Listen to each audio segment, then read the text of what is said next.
Eh bien, bonjour tout le monde. J'ai pris le micro comme ça, vous m'entendez bien, vous êtes bien réveillés direct. Je me présente, Naomi Dacoussi, je suis chargée de mission pour le dispositif Pépite. Alors Pépite, c'est le pôle étudiant pour l'innovation, le transfert et l'entrepreneuriat. Un programme en fait qui vous permet en parallèle de vos études de vous lancer dans l'entrepreneuriat, que ce soit création d'une entreprise, reprise d'une entreprise ou même créer une association seule ou en équipe. Et donc ce matin, on se retrouve avec nos invités qu'on remercie d'être là pour parler d'un sujet lié à l'entrepreneuriat et peut-être une question que vous vous posez. Est-ce qu'il faut forcément être super riche pour se lancer dans l'entrepreneuriat ? Avant ça, vous pouvez me dire à main levée, est-ce que vous connaissez le dispositif Pépite ? Personne ? Devant, oui, bien sûr, mais si vous en avez déjà entendu parler. Est-ce que c'est sur les réseaux ? Est-ce que vous avez déjà eu une présentation ? Juste de nom, vous savez pas trop ce qu'il y a derrière ? Ok, très bien. Du coup, cette vidéo va être utile. Donc, je lance ça, c'est une petite vidéo de 2 minutes qui vous montre justement qu'est-ce que le dispositif et en quoi ça peut être intéressant pour vous qui êtes du coup post-bac. Hey, salut James, ça va ? Hey, salut! Tu fais quoi là ? Oh, je suis en train de réparer un petit truc sur la bécane d'un copain, c'est 3 fois rien. Mais t'as l'air super doué, t'as déjà pensé à monter ta boîte ? Oh, arrête, j'y connais rien. Et tu connais pas Pépite ? Pépite, comme une pépite de chocolat ? Ah, ça va, je rigole. C'est quoi ton truc ? Alors Pépite, c'est le pôle étudiant pour l'innovation, le transfert et l'entrepreneuriat en Nouvelle-Calédonie. Pour t'expliquer, c'est un pôle fait pour te permettre en parallèle de tes études de te lancer dans l'entrepreneuriat. Si tu as eu ton bac et que tu es en BTS, en licence, en master ou plus, et quel que soit ton domaine d'études, lettres, langues, maths, informatique, économie, chimie... Bon, en tout cas, il y a Pépite qui est là pour t'aider à lancer ta boîte et à devenir ton propre patron. Donc, pour t'expliquer, tu peux candidater seul ou en équipe. L'essentiel, c'est d'avoir une idée en lien avec tes études, tes passions, genre pour toi, la moto. Pas mal le tatouage. Ça peut être aussi une envie de reprendre une entreprise ou de créer ton association. Pépite va t'apporter, en dehors de tes cours, des ateliers pour t'aider. Tu auras des tuteurs, tu pourras rencontrer d'autres entrepreneurs et tu pourras avoir accès à une salle tout équipée pour travailler sur ton projet. Les autres avantages de Pépite, c'est de te permettre de remplacer ton stage ou ton projet tutoré par un stage ou un projet dans ta propre entreprise. Et tout ça, c'est gratuit. En plus, cerise sur le gâteau, chaque année, le prix Pépite récompense le meilleur projet. L'an dernier, un étudiant entrepreneur a gagné la somme de 1,5 million. Pas mal pour t'aider à monter ta boîte, non ? Ah oui, trop bien! Mais attends, mais moi je suis plus étudiante. Non, mais si t'es jeune diplômé, tu as aussi accès à Pépite. Faudra t'inscrire en D2E, c'est un diplôme d'étudiant entrepreneur qui te permettra de redevenir étudiant pour t'inscrire à Pépite. Et même si tu pars continuer tes études en métropole, on pourra te mettre en relation avec le Pépite de ta région. Car Pépite, c'est valable dans toute la France. Alors, qu'est-ce que t'en dis ? Oh mais c'est génial! Et il y a plein de jeunes comme nous qui se sont lancés et qui sont aujourd'hui patrons et patronnes de grandes entreprises. J'adore. C'est chaud. Excellent.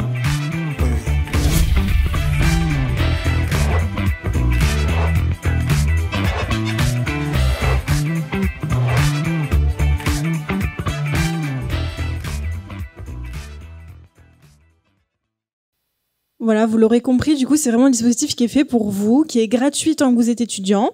Et si l'entrepreneuriat, c'est quelque chose qui ne vous parle pas forcément directement, peut-être qu'autour de vous, vous avez des grands frères, des grandes sœurs, des amis, des copains, qui sont étudiants ou non, qui veulent se lancer dans l'entrepreneuriat, mais qui savent pas trop par où commencer. Eh bien, nous, on les accompagne sur leur projet. Vous avez vu également, il y a la possibilité d'avoir un diplôme à la clé, diplôme universitaire reconnu par le ministère. Donc, c'est aussi un plus. Aujourd'hui, les compétences entrepreneuriales sont aussi très demandées en entreprise, donc c'est aussi un moyen de vous différencier, sur le marché du travail, et c'est avant tout des compétences complémentaires à vos études, à votre formation initiale que vous venez travailler à Pépite. Et notamment beaucoup tout ce qui est prise de confiance en soi, la prise de parole en public, mais aussi le travail en équipe. Puis toutes les compétences de base qui sont pas forcément dans vos formations que vous suivez en gestion, en comptabilité, en marketing. Alors pour les GEMA, vous êtes en plein dedans, mais là l'idée c'est vraiment on a aussi des BUT GEA à Pépite et c'est souvent complémentaire par rapport à ce que vous voyez parce qu'on est vraiment sur de l'application directe. On essaie de faire pas trop de théorie et les pépites qui seront là pourront me corriger si je me trompe, mais le but c'est vraiment que ce soit concret sur vos projets. On est là pour que vous ressortiez vraiment avec des choses et des outils qui peuvent vous servir vraiment pour la création de votre entreprise. Bonjour, bienvenue, prenez place. Alors, je vais faire passer juste un petit truc administratif pour tous les étudiants hors Pépite et invités, bien sûr. C'est une petite signature pour dire que vous étiez là. Donc là, on vous demande juste le cursus et nom, prénom, s'il vous plaît. Donc, je le fais passer. Il y a un crayon qui est accroché en haut. Hop. Et puis, pareil pour les personnes qui sont externes, qui sont ni étudiantes, etc. Ça nous permet de voir un petit peu qui était là ce matin. Donc ces événements sont possibles, on en a à peu près 3-4 dans l'année. Le prochain sera à Point-d'Imier, au lycée Antoine Quella. Et c'est possible grâce aux membres fondateurs du Pépite que sont le vice-rectorat, la CCI et EGC, le pôle innovation, alors maintenant qui est Impulséo, et l'université bien sûr de la Nouvelle-Calédonie qui accueille le dispositif et le porte depuis 2019, mais également tous nos nombreux partenaires qui font que ce programme peut exister, parce qu'on dépend uniquement des subventions extérieures, et voilà, en ce moment c'est quelque chose qui est aussi rare, et on est très content de pouvoir avoir encore 20 pépites cette année qui donc sont suivies jusqu'à l'année prochaine pour monter leur projet. Et ce matin, ce n'est pas moi qui vais animer, c'est Manon. Manon, qui est étudiante entrepreneur. Est-ce que, j'ai une petite question pour vous, est-ce qu'il y en a un qui aujourd'hui qui serait capable de prendre la place de Manon et d'animer? À main levée. Pas trop, hein. Donc on est d'accord pour dire que c'est un exercice difficile. Donc je vous demanderais vraiment d'être participatif, de l'encourager. D'ailleurs, on peut l'applaudir, hein, parce que c'est la première à passer. Grande respiration, non? Elle est rodée, on a vu ça ensemble. Et de toute façon, là, ça va être aussi les pépites qui vont prendre la parole. Donc je te laisse le micro, Manon. À toi de jouer. Bonjour à tous. Du coup, je m'appelle Manon. Je vais animer la suite surtout de ce café sans filtre. Donc, pour rappel, Pépite, c'est le pôle étudiant pour l'innovation, le transfert et l'entrepreneuriat qui a pour but principal d'accompagner des jeunes porteurs de projets. Et du coup, pour commencer, je vais demander à toutes les pépites qui sont là de se présenter et présenter leur projet.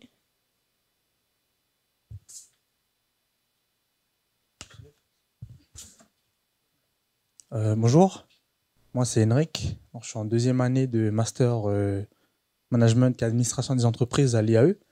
Et j'ai intégré Pépite cette année, c'est parce que j'ai un projet et je voulais me faire accompagner par Pépite.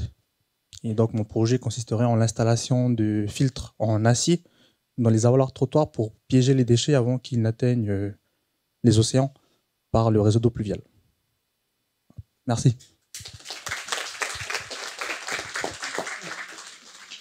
On se lève tous. Donc bonjour à tous, moi je m'appelle Davy. Nous on est une équipe de 4 dans Pépite. Donc on mène un projet avec 3 camarades du Master Miège. Donc on est en deuxième année et on s'est dit c'est l'occasion de monter un projet ensemble avec quelques camarades. Et donc notre projet à nous c'est de développer une application pour mettre en relation des chauffeurs et des passagers. Donc vous avez peut-être vu passer dans vos mails une enquête, une étude de marché la semaine dernière. Mais voilà, donc on cherche dans Pépite. Ce qui c'est pas mal, c'est la mise en relation avec un réseau professionnel et des choses comme Café sans filtre où on peut échanger et voir un peu la vision entrepreneuriale de personnes qui sont plus avancés et qui ont monté leur boîte. Que je passe la parole à Timothée.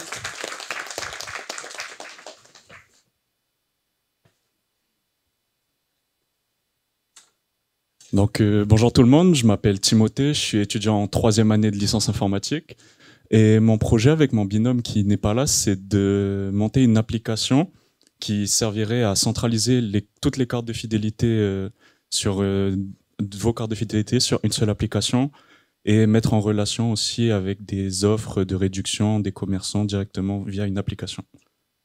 Merci.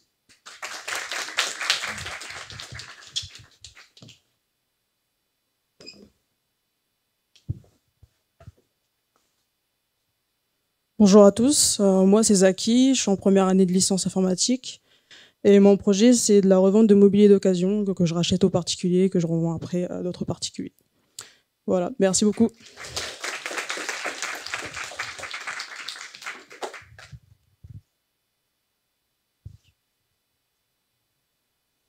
Bonjour, moi je m'appelle Flore, je suis en 3e année de licence économie-gestion. Et mon projet, c'est de créer un circuit touristique sur toute la Nouvelle-Calédonie en essayant de privilégier le nord. Voilà.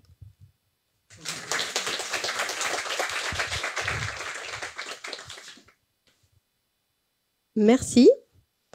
Du coup, moi, c'est Manon, j'ai 20 ans. Je suis à mon dernier semestre de LEA Marketing International. Et avec Pépite, je passe mon D2E, du coup, mon diplôme des étudiants entrepreneurs. Et mon projet, ce serait un food truck. Merci.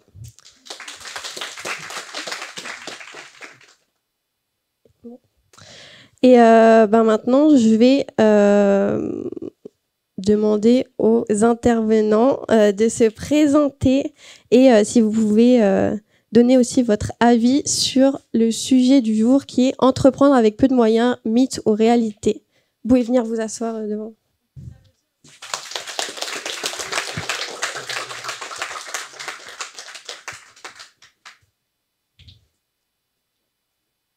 Vous voulez.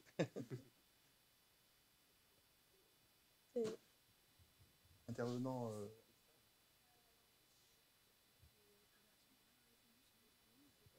Mais allez-y. Je peux y aller? Bonjour, Gérard Boniface, je suis industriel. Donc je suis heureux de partager avec vous et je suis venu pour justement essayer de répondre à vos questions et créer un lien entre les étudiants et les entreprises, parce que je pense que c'est important de vous accompagner pour vous lancer.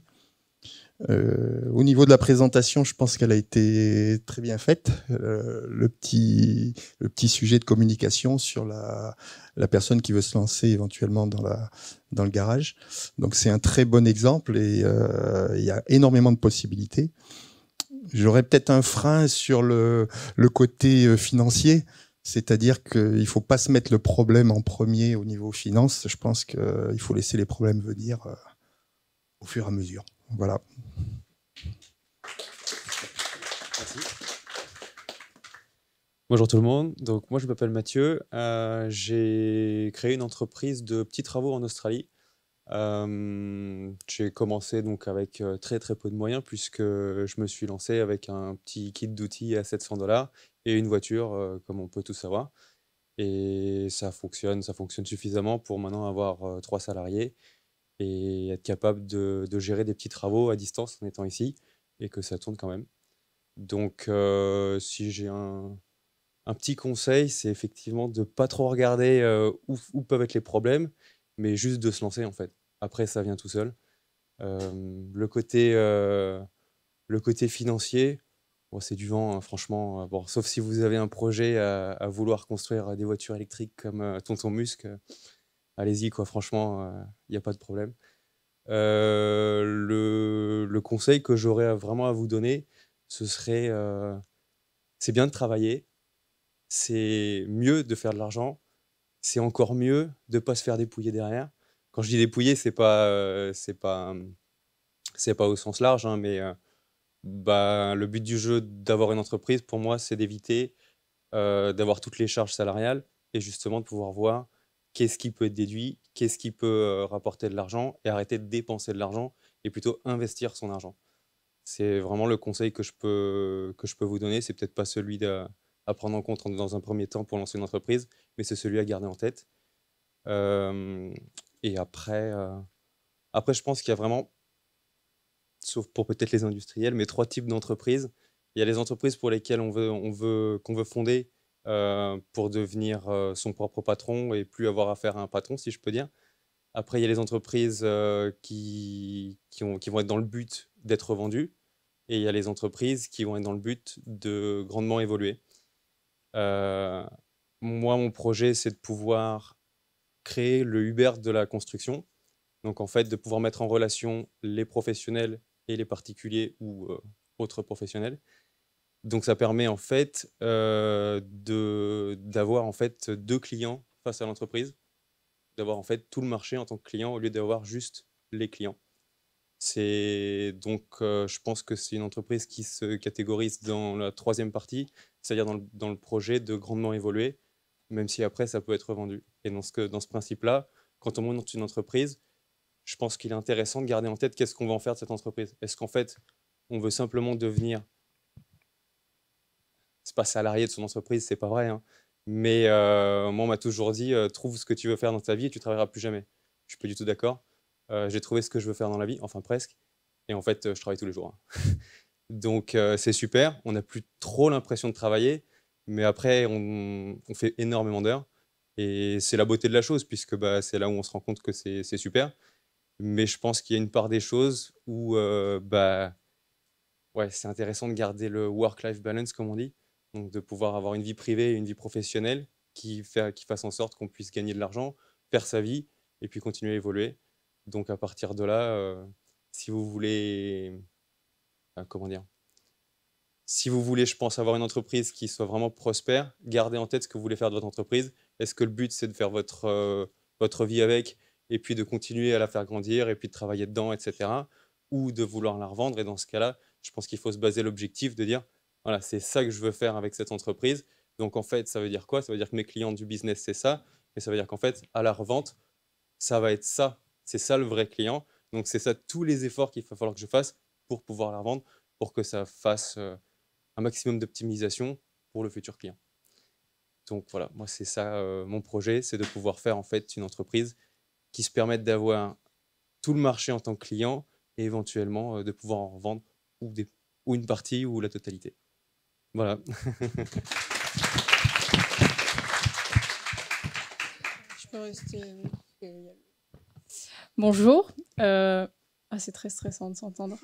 Je m'appelle Naomi, j'ai 19 ans et j'ai une boutique de bijoux qui s'appelle Cornalinea. Je fais des bijoux donc en acier inoxydable avec des pierres semi-précieuses, etc. J'ai commencé... Enfin, par où commencer Bon, je suis pas allée jusqu'au bac, j'ai pas fini la terminale, je suis partie un peu avant. J'ai commencé à travailler en tant que vendeuse. J'ai mis un maximum d'argent de côté parce que voilà, à 17 ans, j'habitais encore chez ma mère, etc. J'avais pas de charge, pas de crédit, enfin rien, vraiment. J'ai bien mis de côté. Je faisais déjà des bijoux à ce moment-là. J'ai commencé, j'ai dû commencer en première au lycée. Oui, pardon, parce que c'est un peu stressant. Oui. Donc voilà. Pour ma part, commencer avec peu de moyens, c'était pas très compliqué, étant donné que voilà, je travaille avec des petites pinces, des petits outils qu'on peut trouver déjà chez soi. Je m'en suis fait, on m'en a offert aussi. Enfin, vraiment, c'est des trucs à 200-300 balles. Ça coûte rien du tout. La matière première, je me fournissais à Idefix. J'avais pas besoin de prendre des grosses quantités. Je pouvais prendre des chaînes au mètre, des pierres à l'unité. Donc, j'ai commencé assez facilement comme ça. Ensuite, donc, j'ai quitté mon travail suite aux émeutes. Enfin, j'ai quitté mon travail, non, j'étais en CDD, donc juste mon contrat s'est terminé, je ne l'ai pas renouvelé. Enfin bref, c'est pas important. Et je me suis dit que j'allais me lancer à 100% dans les bijoux parce que... Alors, j'ai une personnalité qui n'est pas très compatible avec le salariat. Il y a des gens qui arrivent très bien. Moi, je vois ma mère... On lui dit demain, je te donne tant, tu ouvres le business que tu veux, jamais de la vie. Elle est bien confortable dans son travail et voilà, l'entrepreneuriat, c'est pas fait pour tout le monde. Et aussi, il faut pas se dire que travailler pour soi, c'est comment que je formule le truc autrement. Il y a beaucoup de gens qui se lancent dans l'entrepreneuriat parce qu'ils voient, par exemple, j'en sais rien, je travaille dans une société qui vend du ciment, pardon. Je vois tous les jours des maçons venir me chercher du ciment. Ils arrivent en Dodge, ils ont des grosses voitures, ils ont plein d'argent et je me dis je vais quitter mon travail pour faire pareil. Mais c'est pas comme ça qu'il faut voir les choses, je pense. Enfin, oui, c'est pas comme ça qu'il faut voir les choses. Ouais, je m'égare. Pardon. J'ai du mal à rester un peu sur le même. C'est pour ça aussi que j'ai. Attends, est-ce que je peux me refixer à une ligne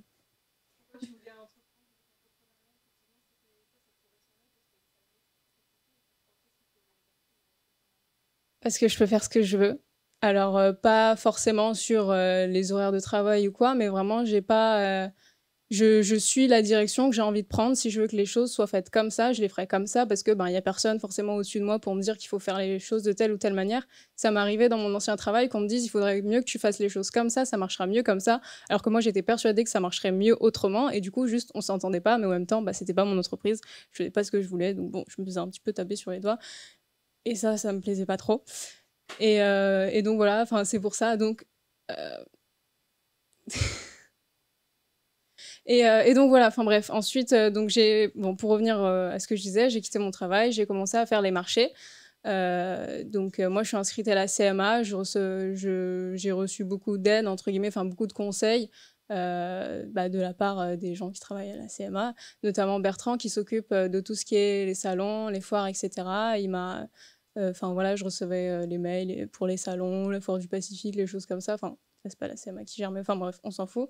J'ai commencé à faire les marchés et pareil, avec très peu de moyens, enfin les économies que j'avais de côté, hein, pour tout ce qui est achat de matières premières, etc., pour agrandir là, parce qu'à ce moment-là, il fallait que j'ai un stock. Au début, je fonctionnais plutôt système de commande. On me commandait un bijou que j'avais mis en avant sur les réseaux sociaux, Instagram ou Facebook, je le faisais, donc il y avait pas, j'avais pas de stock sur le dos, j'avais pas l'impression enfin, j'ai du mal à parler tout droit et à pas partir dans des branches différentes. Et donc j'ai commencé à faire les marchés, il a fallu faire du stock, j'avais quand même, j'ai travaillé plus d'1 an et demi, donc j'avais de l'argent de côté que j'ai pu utiliser pour investir dans mon entreprise. Et ensuite, je me suis dit, pourquoi pas ouvrir une boutique. Je regardais souvent les petites annonces de locaux à louer, juste comme ça, au début. Enfin, je pense qu'on regarde tous juste comme ça, et au final, on finit par craquer sur des trucs. Et j'ai trouvé mon petit local avec un petit loyer pour limiter les charges. Et ça fait... j'ai ouvert en décembre. Vraiment, ça s'est fait du jour au lendemain. Vraiment, fin novembre, j'étais encore dans mon optique de continuer de faire les marchés, etc. 3, 4 fois par mois. Enfin, il y en avait beaucoup en fin d'année dernière, donc j'enchaînais pas mal. Et donc, j'ai ouvert la boutique en décembre. Et depuis, je suis toujours toute seule. Ma boutique est juste à côté de l'atelier. Elle est située dans un endroit qui n'est pas passant, donc c'est bien parce que les gens qui viennent, c'est pas des gens qui viennent par là par hasard, qui flânent juste et qui font le tour des magasins, etc. C'est vraiment donc j'ai vachement de temps à consacrer dans la création et la gestion de mon entreprise. Et en mars dernier, j'avais complètement oublié ce détail, on a racheté une société avec Pierre, donc mon associé, la société au burger. Et du coup, depuis, je cumule les deux. Voilà. Je ne sais pas quoi rajouter d'autre. C'est vrai qu'on est associés, ouais, en effet. Eh bien, bonjour, je me présente, je suis Pierre, j'ai 21 ans, 22 cette année. Et je suis ravi de pouvoir discuter avec vous aujourd'hui. C'est sympa. Moi, j'ai passé un bac pro-vente en métropole. Je suis parti en pro-vente parce qu'ils ne voulaient pas me laisser passer en première générale. Donc j'ai pris la passerelle pour aller en pro-vente et de toute façon ça m'intéressait, c'était cool, le commerce, tout ça. Et après le bac, je suis venu ici, j'ai essayé de passer un BTS en alternance avec la CCI que je n'ai pas obtenu. Et aujourd'hui, c'est pas forcément un frein parce que finalement j'étais le seul de ma promo à avoir un CDI à la fin du BTS, quoi. Mais j'étais le seul à pas l'avoir. Donc, le karma. Donc j'étais content, je suis le seul de ma promo à avoir été conservé par mon entreprise, qui était gage de qualité, je pense, dans mon travail. Et c'est un métier que j'avais envie de faire depuis très longtemps, depuis fin collège à peu près, où je rôdais souvent autour des concessions automobiles en métropole, etc. Et ça m'intéressait. Je suis passionné de bagnole. Voilà. J'ai eu donc un CDI tout de suite avec un bon contrat. On m'a proposé plusieurs postes différents au sein de plusieurs marques différentes dans le groupe dans lequel je travaillais. Et j'ai pu choisir carrément la marque sur laquelle je voulais travailler. Donc c'était sympa, j'avais mon bureau, je gérais mes trucs. Les exactions de l'année dernière ont eu raison de mon travail aussi. Un peu comme Naomi, quoique non. Moi, ils m'ont vraiment viré pour le coup. Ils m'ont pas dit fin de CDD. Donc il a fallu faire autre chose. Et j'aimais bien le vin. Donc je suis parti en France, j'ai pris un billet fin septembre. Je suis parti me former pendant plusieurs semaines à Paris. Et je suis resté 1 mois et demi supplémentaire en France pour voyager un peu, surtout dans le sud, pour trouver des maisons dans des domaines qui font du vin et qui n'étaient pas importés sur le territoire. Je me suis fait ma petite sélection. Bref, je suis revenu ici, j'ai fait mes fiches tarifs, machin. Et d'une chose, d'une autre, finalement, j'ai pris cette patente que j'ai oublié de fermer, donc je leur dois des sous maintenant, il faut que je les paye. Donc j'étais patron depuis fin septembre, c'était cool. Mais je ne le savais pas, j'avais oublié que j'avais pris la patente. Et donc on a racheté... J'ai la mienne qui est cassée aussi, là, c'est rigolo. Ah ouais. Donc ouais, on a racheté Auburger avec Naomi voilà, en mi-mars. Donc depuis mi-mars, on est consacré à 100% dedans. Et moi, sur la fin du mois, là, d'ici la semaine prochaine, j'ouvre une deuxième activité qui est déjà lancée. Juste, je signe un bail locatif pour un autre local. Et puis on y va, quoi, c'est parti. C'est beaucoup de temps, mais c'est sympa. Donc si je peux essayer de répondre à la question entreprendre avec peu de moyens, mythe ou réalité, moi je dirais que ça dépend de plein de facteurs. Plein de facteurs. Le facteur financier surtout, celui qui est en question là, pour le coup. Pour moi, c'est pour les activités du moins pour lesquelles je travaille et je suis gérant, c'est hyper important. J'ai besoin de moyens financiers pour arriver à terme de ce que je veux faire. Parce que, notamment la deuxième activité, alors pas forcément Auburger, parce que c'est un rachat de société, donc forcément il y a des billes qui sont lancées d'un coup. On part pas d'une commande, entre guillemets, sans dénigrer quoi que ce soit, comme avec Naomi par exemple, où on lâche 10 000 balles chez Idefix, je peux revendre et petit à petit refaire du pécule, etc., etc. Là, il faut vraiment lâcher d'un coup, plusieurs millions pour acheter Auburger, et à ce moment-là, on peut commencer à travailler. Il n'y a pas de question de 10 000 francs. 10 000 francs, c'est même pas les frais que prennent la province sud pour faire les papiers, quoi. Donc, moi, je dirais que le facteur moyen, il est très important, du moins dans mon cas. Voilà. Je crois que j'ai fait le tour. Peut-être égaré aussi. Mais... Merci.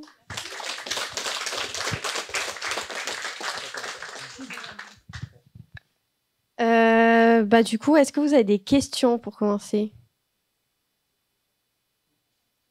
Non? Super. Du coup, j'ai une question pour Monsieur Boniface et Mathieu. Je voudrais que vous nous parliez plus de votre parcours académique, savoir d'où vous venez. Alors, mon parcours académique. J'ai commencé, je dirais, à travailler direct. C'est une entreprise familiale. Donc déjà, jeune, 14 ans, j'ai aidé mes parents. Donc je me suis formé en fait dans la spécialisation. En fait, c'est du matériel de manutention. Tout ce qui est cordes, câbles, chaînes et sangles, c'est de la transformation. Naturellement, je me suis dirigé à partir de la 5e, j'ai pris une option technique. J'ai arrêté l'espagnol et j'ai opté vers une option technique parce que ça me plaisait. Ensuite, je suis parti au lycée Jules Garnier. J'ai obtenu mon bac en fabrication mécanique, donc c'est de la spécialisation dessin industriel, calcul de résistance des matériaux. Donc ça m'a beaucoup aidé dans mon métier. Et à l'époque, je ne voulais pas du tout... je voulais faire une carrière militaire, donc rien à voir avec ce que je fais aujourd'hui. Je suis passé en BTS. BTS, j'ai pas obtenu, j'étais un des meilleurs de la classe, mais j'ai pas obtenu mon BTS parce que je me suis arrêté avant, j'en pouvais plus. J'en pouvais plus d'apprendre, j'apprenais, mais je pouvais pas mettre en application. Et ça, pour moi, c'était insupportable. Donc, je saturais, je finissais à 1h du matin pour apprendre mes cours, donc je luttais. Et à un moment donné, j'ai dit, c'est pas ça que je veux faire, donc j'arrête. Je suis parti à l'armée parce que c'était ma volonté. Je voulais vraiment faire une carrière militaire.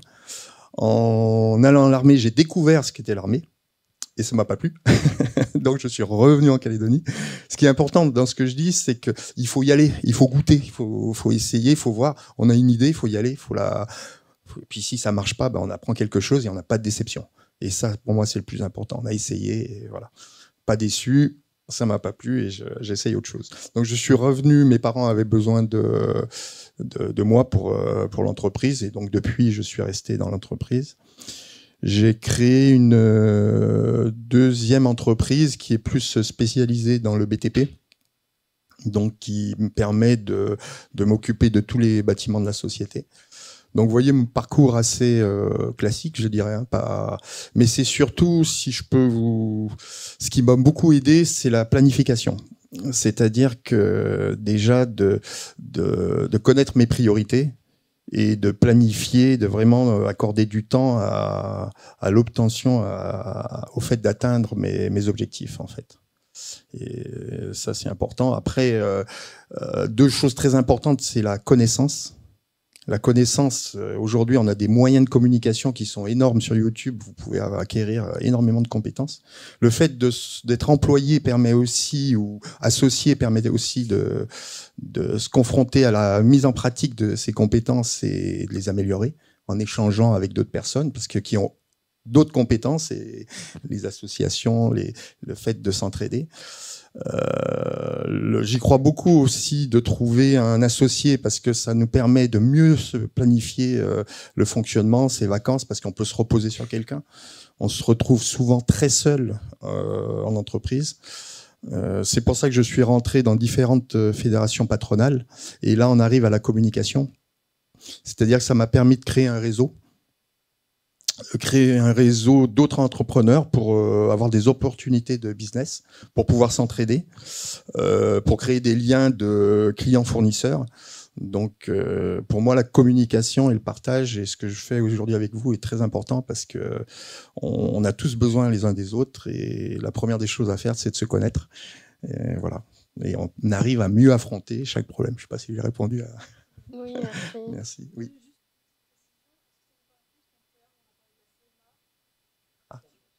Voilà, c'est ça. C'est la chambre des métiers et de l'artisanat. C'est ça.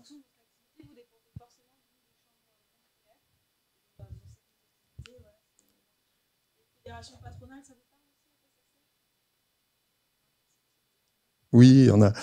En fait, moi, je suis à la CMA, donc c'est le côté artisan.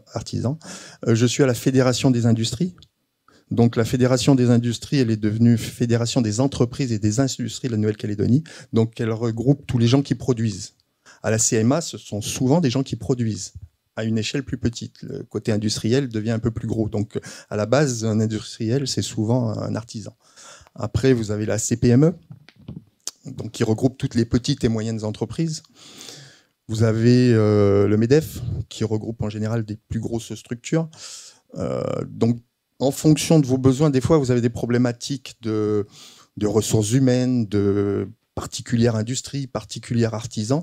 Donc, c'est toujours intéressant, dans la mesure de vos capacités, d'adhérer à une fédération qui vous donne des informations, qui partage avec vous des informations, quoi. Voilà. Si on peut, donc, c'est un regroupement d'entrepreneurs, une fédération à la base, hein.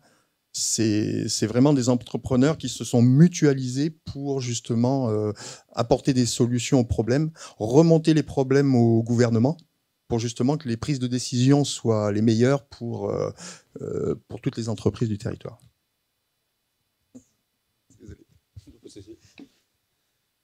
Alors moi, le niveau universitaire, je pense, déjà j'ai toujours pas arrêté d'apprendre, hein.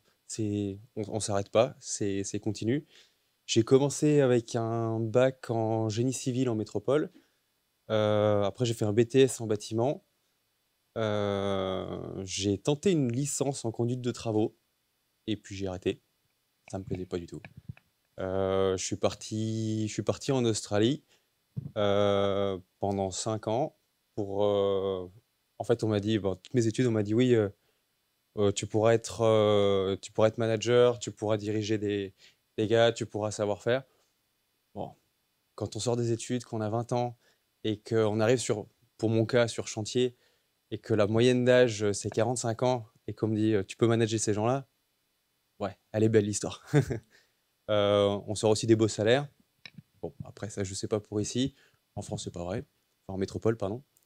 Donc après, j'ai travaillé pendant 5 ans sur quasiment tous les postes de chantier que j'ai pu trouver. Je suis rentré en France, j'ai fait une licence en rénovation énergétique de l'habitat. Bon, jusque-là, je croyais qu'en fait, des bâtiments, c'était le sol, les murs, la toiture, et puis après, l'intérieur dedans, c'est bon, quoi. Bon, en fait, non, pas du tout. On peut être confortable dans un bâtiment, comme on peut le voir ici, par exemple. sur ces plafonds-là, c'est des plafonds acoustiques, de façon à ce qu'on puisse s'entendre sans qu'il y ait d'écho, etc. En fait, il y a beaucoup de choses, que ce soit l'isolation ou quoi, qui rentrent en compte.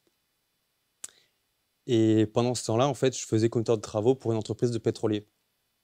C'est un peu différent. Alors, on essaye de faire une rénovation énergétique pour pouvoir, je ne sais pas si c'est aider la planète, mais en tout cas, faire en sorte que ce soit un peu mieux. Et puis, bon, je travaille dans le pétrolier. C'est super, franchement, c'est génial. C'est une excellente expérience. Ça m'a appris justement à diriger des gars qui sont plus âgés que moi. Et c'est très pratique. Après, j'ai fait un master en conduite de travaux en Australie. La raison étant que c'était le seul moyen pour moi de pouvoir retourner en Australie pour les visas. Donc, j'ai décidé d'aller faire ça. Alors, bonne idée, pas bonne idée, je sais pas. Je pense que les anglo-saxons ont un énorme problème. Tout est, comment dirais-je, en fait, il n'y a rien de pratique. C'est que de la théorie. Alors, moi qui viens d'un cursus complètement pratique, c'est très mignon, mais j'ai jamais eu l'impression d'apprendre quelque chose. Donc c'est pratique, mais bon, ça m'a permis de rester en Australie. Donc là, ça y est, j'ai fini. J'ai eu le plaisir ou la chance, je dirais, de finir major pour un truc théorique où j'ai rien appris. C'est pas trop mal. Et voilà, donc ça, c'est l'entièreté de mon cursus universitaire. Peut-être un jour, je reprendrai. Je pense que ça m'intéresserait de pousser jusqu'au doctorat, mais dans quelques années, peut-être. Voilà.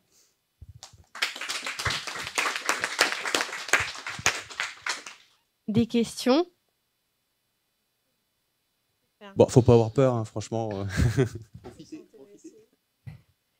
Du coup, moi, j'aurais une question pour vous. Est-ce que le manque de moyens est un frein ou au contraire, du coup, un moteur de créativité?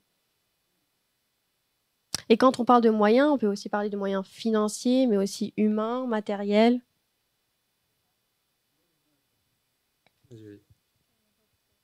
Bah non, c'est pas un frein, au contraire, justement, c'est je pense, incubateur de créativité, justement. Parce que tous les jours, comme disait, excusez-moi, j'ai oublié votre nom, pardon, Gérard, comme disait Gérard tout à l'heure, il faut prendre les problèmes un à un. Au début, quand on a repris au burger, donc Naomi avait déjà son activité qui prenait beaucoup de temps, etc. Donc évidemment, j'y étais beaucoup plus de temps qu'elle. Mais c'est ce qu'on s'était dit, donc il n'y a aucun souci là-dessus. J'ai eu un problème supplémentaire tous les jours. Mais tous les jours, c'était un problème plus gros que l'autre. Un jour, j'ai une bêtise, c'est l'employé est arrivé en retard. Le lendemain, il y a la friteuse qui lui a brûlé sur le visage, quoi. Ça, c'est un problème plus gros que l'autre tous les jours. Bah, faut prendre les problèmes un à un. Comme disait Gérard tout à l'heure. Il y en aura tout le temps. On apprend tous les jours. Il faut juste se cadrer, avoir un cadre posé, voilà, pour se dire chaque problème à la suite, pas tous mélanger. Et comme ça t'apprend vraiment à gérer petit à petit tout ce qui va se passer au long de la vie, tout le long de la vie de la société.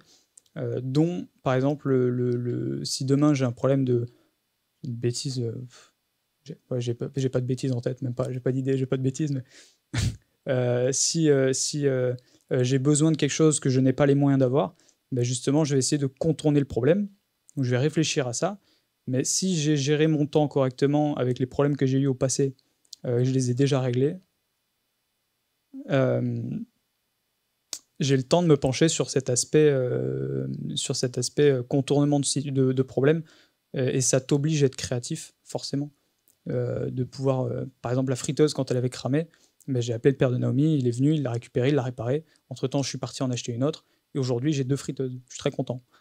Mais j'ai contourné le problème. C'est-à-dire, je suis parti en acheter une tout de suite, mais en même temps, je fais réparer l'autre. C'est chaque problème petit à petit. Je ne sais pas si j'ai bien répondu à la question. J'ai l'impression de m'être perdu aussi. J'étais très motivé pourtant.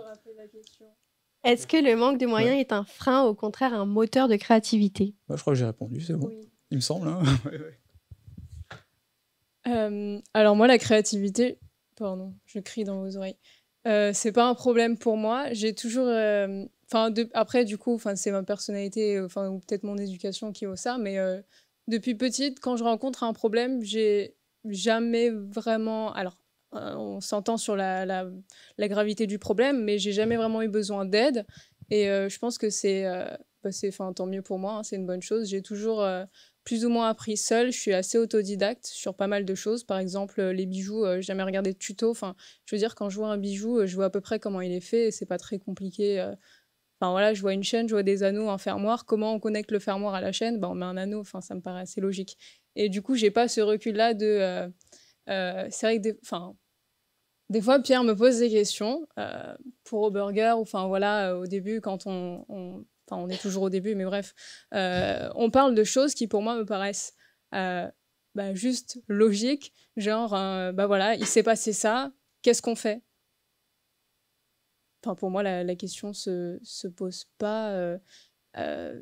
On fait comme ça. Enfin, j'ai pas de problème en tête, mais et qu'est-ce que je voulais dire? Et il faut jamais arrêter d'apprendre, comme disait, pardon, Mathieu, que ce soit voilà, en s'instruisant sur YouTube, en faisant des études, en parlant juste à des gens, à ses parents. Par exemple, moi, mon père est entrepreneur aussi. Il est plutôt il est dans pas mal de choses, à la base dans le bâtiment, mais il est vraiment très touche à tout. Et lui, il allait à l'école jusqu'en 5e. Ensuite, il a fait des petites formations par-ci par-là, mais pas de grandes études. Il a surtout appris dans son travail, en fait, de toute sa vie. Il a rencontré beaucoup de monde. Aujourd'hui, je peux lui poser des questions sur tout, sur l'histoire, que ce soit l'histoire de la France, de n'importe quel pays, l'histoire de la Nouvelle-Calédonie. Il a fait le tour de Nouvelle-Calédonie, il a parlé à tout le monde. Tous les petits potins, les histoires des familles et des machins, de qu'est-ce qui s'est passé là, il sait tout, ou des choses un peu plus, voilà. Ou par exemple, quoi d'autre, Enfin, voilà, il est un peu touche à tout, et pareil, je pense on est un peu pareil sur ça. On n'apprend pas.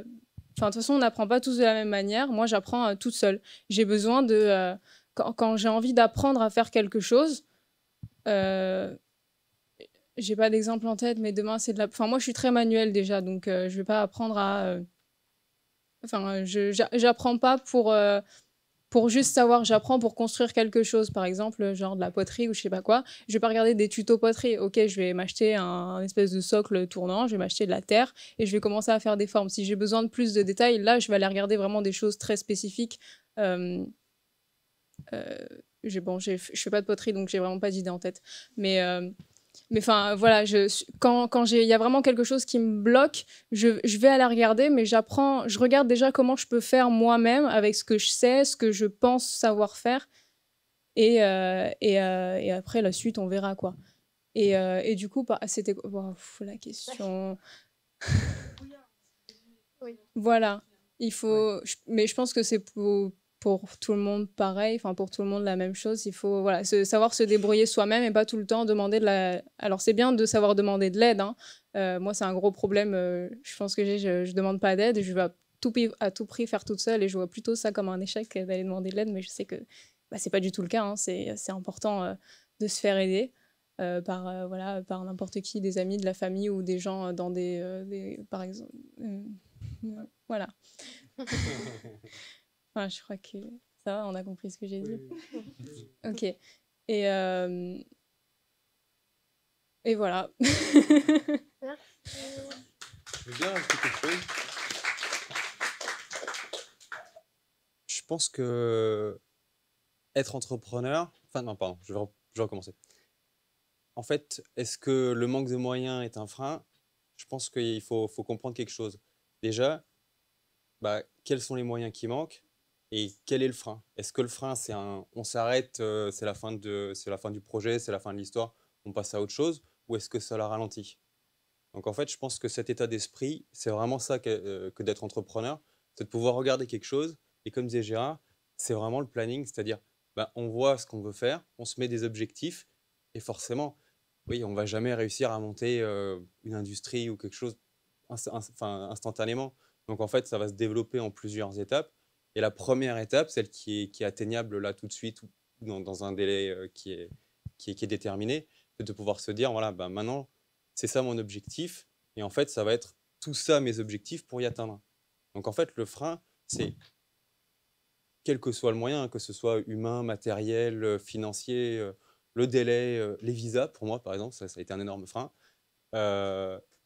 Et ben, oui, mais c'est un frein de quoi? Est-ce que ça va rajouter des difficultés? Est-ce qu'on va trouver un moyen? Ou est-ce qu'en fait, ça s'arrête? Et donc, je pense que c'est ça qui est vraiment à comprendre. C'est comment en fait, réussir à passer outre ce problème. Et donc, en fait, ça va juste rajouter du délai. Donc oui, c'est un frein, mais tout dépend de ce qu'on veut faire. Est-ce qu'on veut s'arrêter et on se dit, bah non, c'est pas ça? Ou est-ce qu'on est entrepreneur et on se dit, bon, bah oui, là, il y a un problème, c'est quoi la solution? Je pense que c'est plus ça pour moi. Enfin, pour mon cas, la réponse, quoi.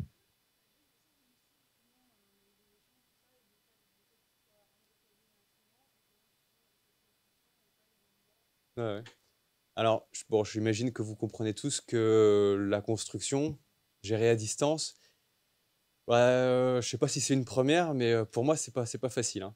Donc, la difficulté, c'est bah, forcément, il faut rencontrer les clients, il faut prendre des mesures, il faut faire des devis. C'est pas vraiment de la vente, mais c'est plus ou moins de la vente quand on a un projet, de pouvoir, même si le client a des besoins, bah, le but du jeu est de dire voilà, moi je sais que j'ai tel outil ou tel matériau, donc il va falloir que je dirige le client un peu plus dans cette direction-là, pas pour me satisfaire, mais parce que moi je sais que je sais faire ça et que ça va être rentable et que c'est une solution qui peut convenir au client. Donc tout ça, c'est de la connaissance technique. Euh, Après, c'est pas hyper compliqué. Je pense que quand on a fait des années et des années de la même industrie, c'est quelque chose qui est naturel, que ce soit pour les burgers, pour les outils ou pour l'industrie. Maintenant, quand on arrive à un stade où ben, on vous dit il faut partir, puisque mon visa n'a pas été renouvelé, et ben, tout ce process de pouvoir rencontrer le client, de pouvoir prendre les mesures, de pouvoir voir quelles sont les solutions les plus adaptées pour faire les devis, pour pouvoir gérer les fournitures, gérer les gars, gérer les plannings, gérer quand il y a un problème, bah, à distance, c'est très très compliqué. Alors, donc moi, ça a été un énorme frein, puisqu'on m'a dit, ben voilà, on ne renouvelle pas votre visa, vous avez 30 jours, merci de partir. Donc, j'ai choisi la Nouvelle-Calédonie parce que y a peu de décalage horaire. Parce que si je rentrais en métropole, bah, ça veut dire qu'en fait, je travaillais la nuit pour pouvoir gérer tous ces problèmes-là et pour pouvoir appeler les clients, etc. Donc oui, ça a été un énorme frein.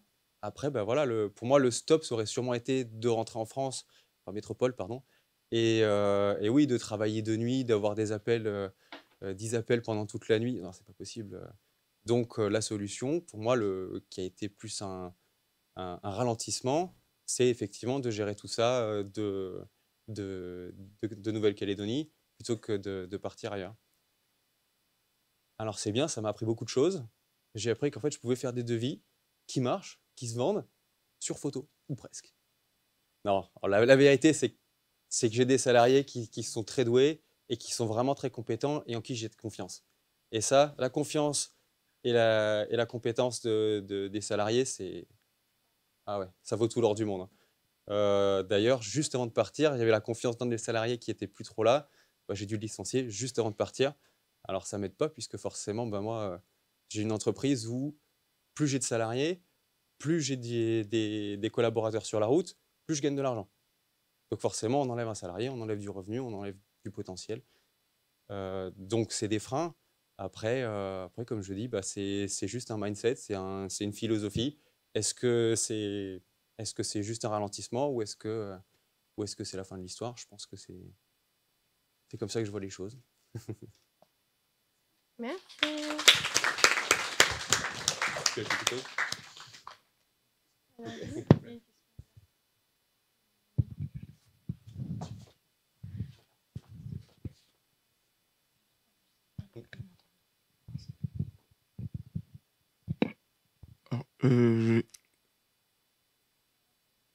Non, ok, bah, je voulais juste savoir, même si vous êtes assez jeune, je crois que vous n'avez pas encore énormément d'expérience, mais est-ce que vous pensez qu'entreprendre en Nouvelle-Calédonie soit plus compliqué qu'entreprendre ailleurs, ou de par votre réseau, vos connaissances, vous avez des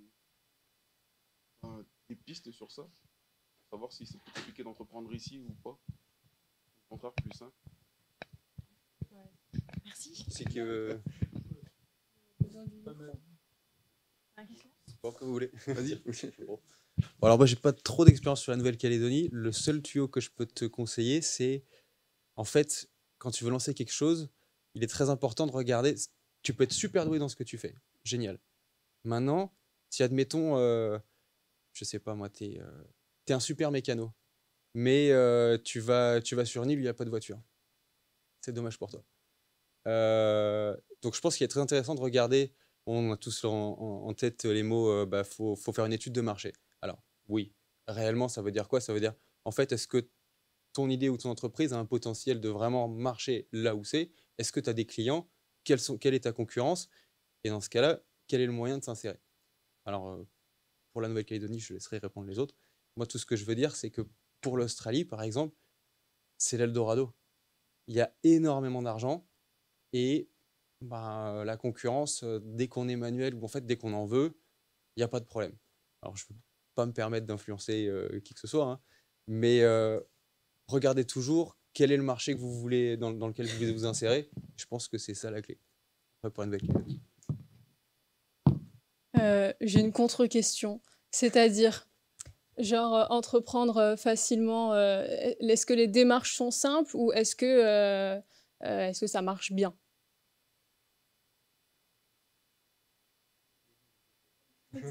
Un peu des deux. Moi, je dirais que les démarches sont quand même assez faciles. Alors moi, j'ai pas du tout la vision des autres pays, je sais même pas comment ça se passe en France, mais j'imagine que ça doit quand même être différent. Ici, si tu veux ouvrir une entreprise, tu le fais dans l'après-midi. C'est vraiment pas compliqué. Tu as vraiment des gens qui sont là pour t'aider, Moi, quand je suis arrivée à la CMA, on m'a juste dit il fallait que tu prennes une patente. Ok, c'est quoi une patente? Déjà, on m'a expliqué que la patente, c'était une taxe, pardon. Donc, on dit pas... ici, on a l'abus de langage de dire oui, vous êtes patenté, mais en fait, tout le monde n'est patenté, tout le monde paye la taxe de la patente. Bref. Et du coup, je suis arrivée au CMA, j'ai dit voilà, il me faut une patente, je vends des bijoux. Ok, on m'a donné des papiers, je les ai remplis, on m'a envoyé un truc par courrier ou par mail ou je sais plus quoi. On m'a dit ça y est, t'es immatriculé sous le tout. Et puis j'ai donné le nom que je voulais donner à mon entreprise et c'était fait. Après, il y a un accompagnement. Par exemple, moi, je me suis inscrite à la CMA. Pour tout ce qui est métier de bouche, métier manuel, admettons, tu vas être mécano, maçon, coiffeur, tout ça, ça va être à la CMA. Tant que c'est pas, tu veux pas ouvrir vraiment un commerce genre d'achat-revente, je crois que ça se passe à la CCI. Enfin, t'as un cours, une formation, il me semble, quand tu prends ta patente la première fois, t'es invité à une formation qui dure genre 2-3 jours et on t'apprend toutes les bases un peu de l'entrepreneuriat. Comme déjà les différents types d'entreprises, les différents régimes, le truc là, forfait, réel, tout ça, il t'explique bien. Ça, c'est les régimes d'imposition, il me semble. C'est l'heure de se réveiller. Et voilà, et donc la formation est assez complète pour déjà avoir des notions de base, comment faire une facture, comment faire un devis, le RUAM, tout ça. Enfin, voilà. Et puis après, si la question c'est plus du coup, est-ce que, on va dire, le business ça marche bien en Nouvelle-Calédonie? Je dirais que, oui, ça dépend pour quel domaine. Évidemment, faut pas faire un truc qui a aucun rapport avec ici, mais ça peut marcher facilement tant que tu fais du bon travail, forcément. Parce qu'ici, ça marche beaucoup au bouche à oreille, que ce soit, peu importe ce que tu fais, le bouche à oreille compte beaucoup ici. La Nouvelle-Calédonie, c'est très petit. On le voit, hein, même pas forcément juste dans le business, le bouche à oreille, rien que dans les histoires, les trucs comme ça va très vite. Alors, dans le business, c'est pareil. Tu as beaucoup de gens, s'ils sont satisfaits de ton travail, ils vont te recommander auprès de leurs amis, auprès de n'importe qui. Et j'ai oublié ce que je veux dire. Et...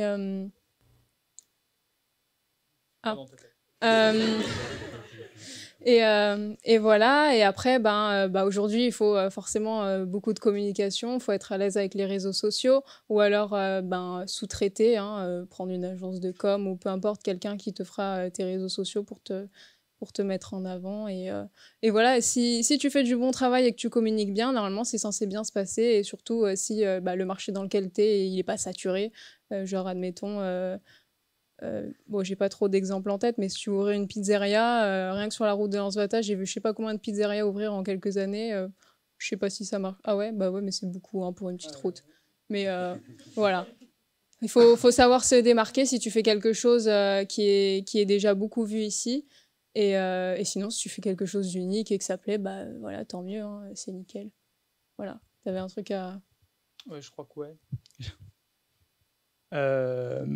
Pour essayer de répondre à ta question, moi je dirais que oui, c'est hyper intéressant de se lancer dans le business ici.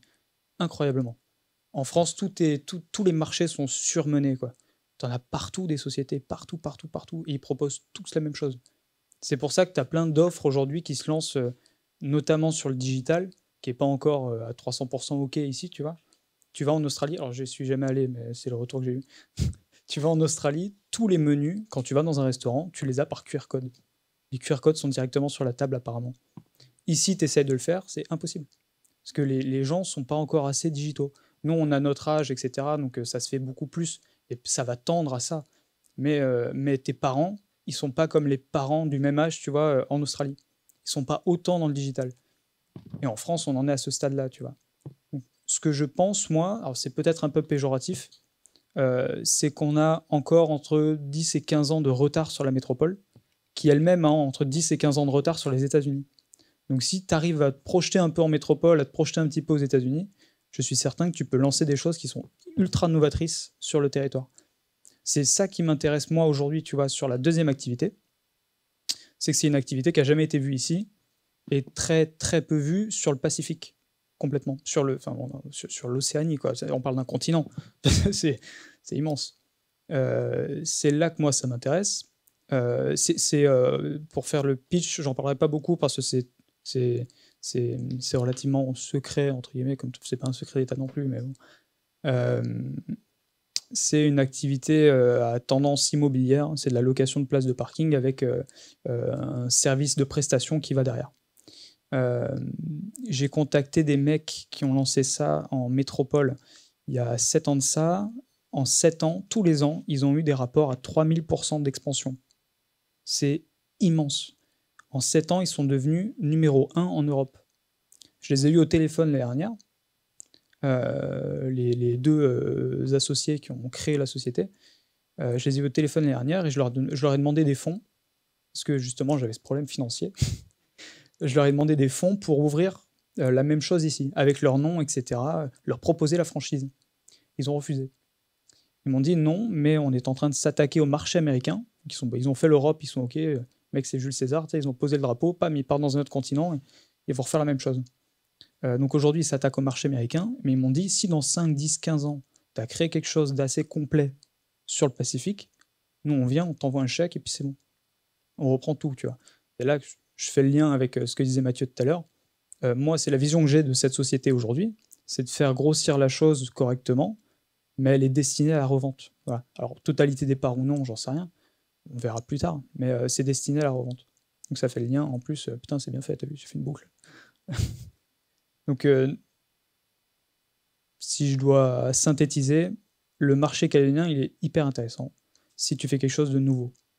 Mais la nouveauté, moi, ça m'oblige à venir avec des fonds pour monter quelque chose de solide, je dirais, parce que c'est un sport national ici. Les mecs, ils se creusent pas la tête. Ils regardent ce que tu fais, quand c'est un peu novateur, tu vois, puis ils font la même chose juste à côté de toi, tu vois, ils prennent le dock juste à côté qui est alloué, et ils sont 500 francs moins chers que toi. Et ça marche mieux. Tu vois, il y en a qui aiment bien la bagnole ici ou pas? Ouais, en général, on aime bien. Swissvax, vous voyez qui c'est? Ouais, certains. C'est le premier qui a commencé à faire du detailing automobile ici. Donc c'est laver les voitures vraiment en profondeur avec des trucs vraiment faits exprès. Enfin, bref. Aujourd'hui, des detailers automobiles, on en a combien en Nouvelle-Calédonie? Sur Ducos, on en compte 50. 50. Et les mecs, ils n'ont rien inventé, hein, même pas l'eau chaude. Hein. C'est vraiment... Swissvax, il est venu avec son projet, il a fait le truc, il a fait du pain pendant 2-3 ans, tu vois. Puis d'un coup, t'en as une flopée qui sont montées, mais d'un coup, et encore aujourd'hui, il y en a qui montent. Mais le marché est surmené sur le lavage automobile. Prochainement, ils vont Enfin, il y en a beaucoup, je pense, qui vont prendre un mur. C'est pour ça que tu en vois déjà aujourd'hui qui sont en train de se diversifier. J'en parle parce que je connais à peu près le sujet. J'ai un partenaire sur la deuxième société qui va faire le lavage des voitures que je vais garder dans les parkings. Donc, je pense qu'il faut faire attention à ça. C'est pour ça que je disais au tout début, je refais une boucle, je disais au tout début que sur les activités que j'ai en tête et que je suis en train de lancer, j'ai besoin, moi, de venir avec des fonds pour lancer quelque chose de lourd, de concret, pour éviter justement cette concurrence qui est presque nocive. Nocive parce que les mecs, ils se creusent pas la tête pour arranger le client, ils se creusent la tête pour te détruire. Et je pense pas qu'il faille réfléchir comme ça. C'est peut-être un lien que je peux faire, si je peux prendre 2 minutes. Alors, en récupérant, enfin, en rachant au burger et en reprenant contact avec tous les fournisseurs qu'on avait, je me suis rendu compte de trucs de malades mentaux, quoi. Vous voyez la canette de Coca? Tu vas à Géant, tu l'achètes combien? Non, à Géant, moins cher. Non, en station, c'est 250-300. À Géant, c'est... Ouais. Moi, chez le grossiste, je l'achète combien, à ton avis? 50. 180.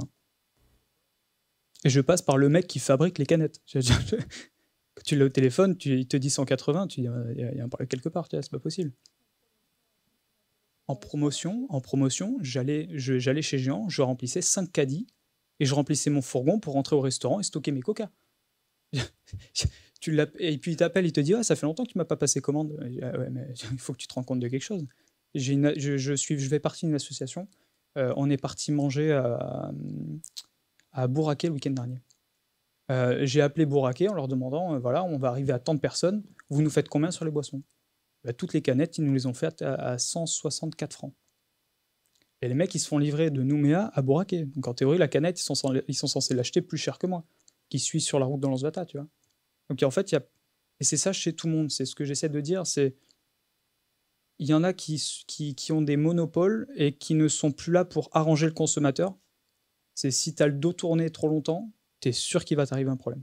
Tu es sûr qu'il va t'arriver un problème. Et c'est malheureux parce que je suis persuadé que si tout le monde est relativement honnête, on peut faire société et tous gagner de l'argent et tous fonctionner correctement en fait. C'est pour ça que si je peux juste vous encourager à faire quelque chose, si vous lancez des projets demain, on va très certainement se croiser, tu vois, on va peut-être même travailler ensemble, tu vois, on ne sait pas de quoi demain est fait. Soyez juste honnête en fait dans vos projets. Ça sert à rien de vouloir mettre des prix astronomiques ou de vouloir, je vais pas dire les termes, mais faire du... Enfin, c'est pas moi qui ai dit. Voilà. Oh, j'ai fini. Ça a été, ouais. Ouais. Cool. Est-ce que quelqu'un a d'autres questions? Ah. Oui. Ce que je pense, c'est qu'il faut apprendre à se connaître.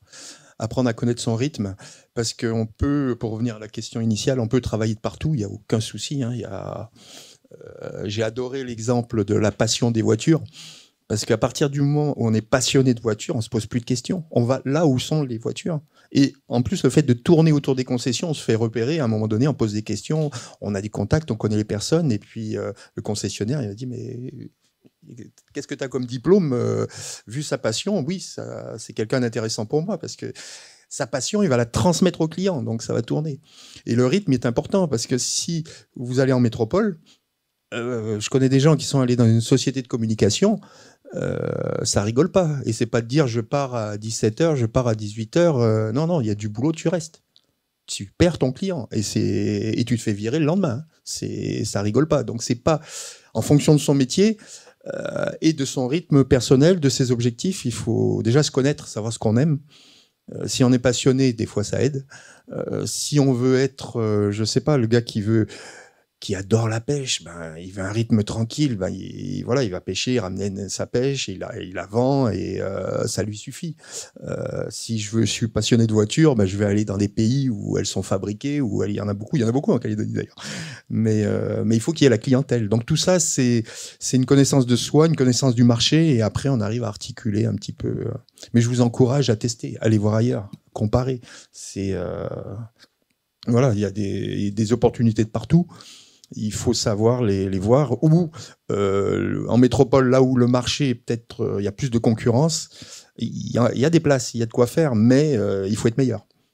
Alors qu'en Calédonie, quand on a passé du temps à l'extérieur, on revient avec des compétences et en général, c'est plus facile. Et se remettre en question, parce que c'est vrai que la concurrence, elle est copiée, ça, les gens savent faire, donc il faut se renouveler. Donc c'est un travail permanent de se renouveler, de se renouveler. Donc si on a cette capacité, on n'a plus peur de la concurrence, parce qu'on sait qu'on aura toujours une longueur d'avance. Et c'est la passion. La passion fait que on creuse, on est au courant des nouveautés, on peut en parler à ses clients, on peut les projeter, on connaît ses clients parce qu'on sait ce qu'ils attendent. Et puis voilà, quoi, ça se déroule tout seul. D'autres questions? Merci d'avoir lancé les questions, c'est super.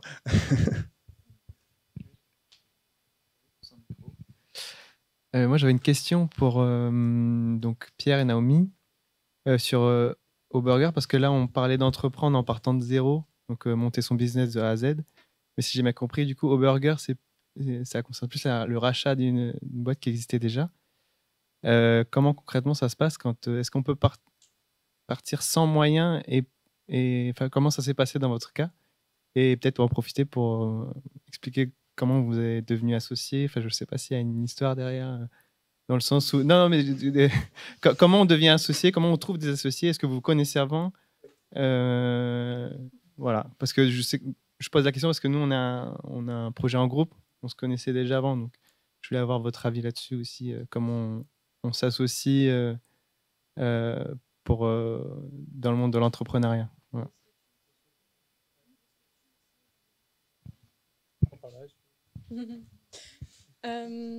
Alors, donc pour acheter une société, forcément, quand on achète quelque chose, il faut de l'argent. Hein. Ça, c'est pas... Voilà. Donc, pour ma part, comme je l'ai expliqué, quand j'ai quitté le lycée, je me suis mise directement à travailler. Et honnêtement, j'étais au SMIC, hein, je gagnais pas des milliers et des cents. De toute façon, j'avais pas de diplôme, pas de compétences, pas de compétences, si j'avais des compétences, mais bon, voilà, j'avais rien de vraiment concret à proposer, voilà, je gagnais très peu, mais j'ai pu mettre un maximum de côté parce que, forcément, à 17 ans, je vivais encore chez ma mère, à part l'essence, j'avais quoi à payer? Rien du tout en fait, donc j'ai pas flambé. Je sais qu'il y a des gens avec leur première paye, ils vont en boîte, ils claquent genre je sais pas 100 000 dans une soirée, ils s'achètent le dernier iPhone, ils s'achètent des nouvelles choses, je sais pas, c'est pas la meilleure des choses à faire.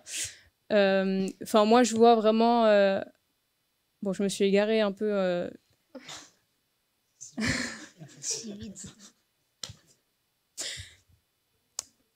j'ai mis des sous de côté et voilà. Après, avec Pierre, on a racheté... moi, j'ai racheté 30% des parts, lui 70%. Parce que vu que j'avais déjà mon activité à côté, j'avais pas plus de temps en fait, à consacrer au rachat de la société. Et alors, bon, Cornalinea, les bijoux, tout ça c'est vraiment le côté passion. Et alors, on ne vit pas forcément de ses passions, hein. Je sais, il y a sûrement des gens qui le font. Après, bon, c'est quand même tout nouveau. J'espère que je pourrai en vivre quand même un jour. Mais voilà, on ne devient pas riche. En plus, surtout que moi, j'ai des goûts de luxe, donc c'est un peu compliqué. J'aime les belles choses. Et donc, il me fallait un moyen d'avoir... au début, je voulais investir dans l'immobilier. C'est pour ça que, à la base, avant la boutique, avant l'entrepreneuriat, tout ça, je travaillais juste dans le but d'avoir un CDI, faire un prêt à la banque, acheter un appart et puis, au fur et à mesure, construire un petit patrimoine immobilier.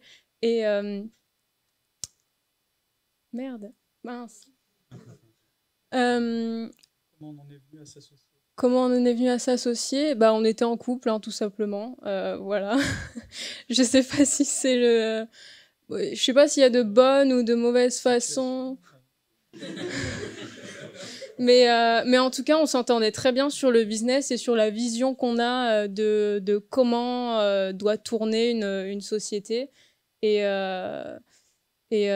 voilà, et aujourd'hui, je connais des gens qui sont pas forcément amis à la base et qui sont associés parce que, en fait, ils s'entendent très bien sur ce plan-là. Ils ont la même vision de comment la future société qu'ils veulent racheter ou monter ensemble doit, dans quel sens ça doit aller, en fait. Et c'est juste ça, c'est hyper important.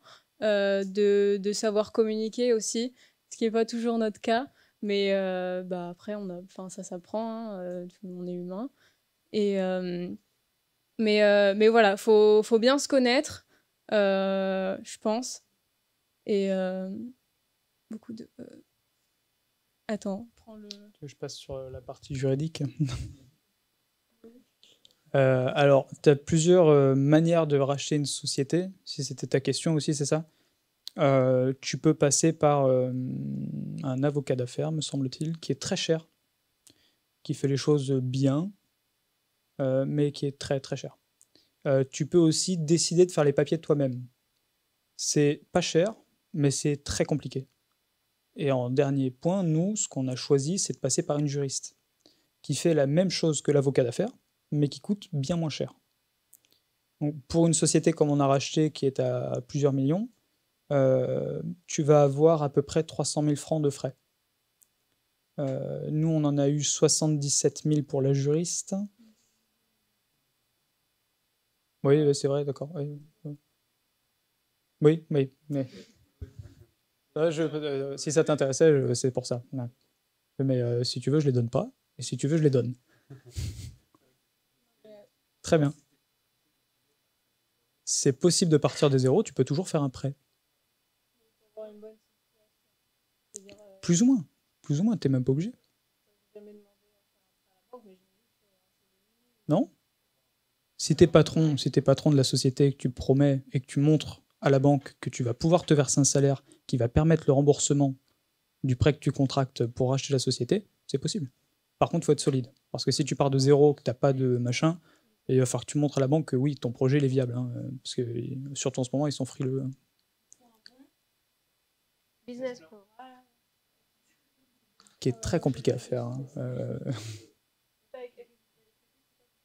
Ouais, on va peut-être s'inscrire à Pépite en fait.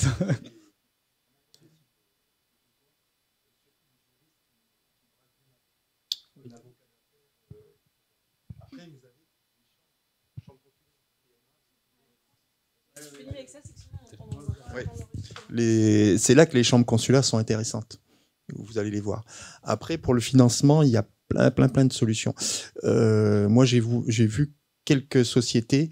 L'employé était pratiquement le bras droit parce qu'il était sérieux, et il accompagnait bien son patron. Puis arrivé à un moment donné, avec l'âge, il lui passe la société.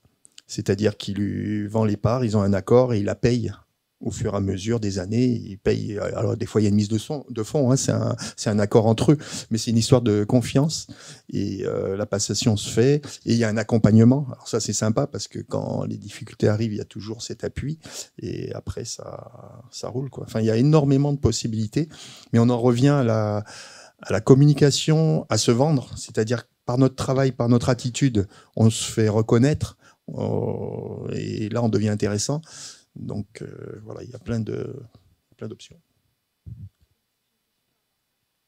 Du coup, pour vous, l'importance du réseau, déjà, qu'est-ce que vous en pensez? Et comment vous êtes arrivé justement à vous faire un réseau, vous faire connaître, etc., ouvrir des portes, voilà. Comment ça s'est passé pour chacun d'entre vous?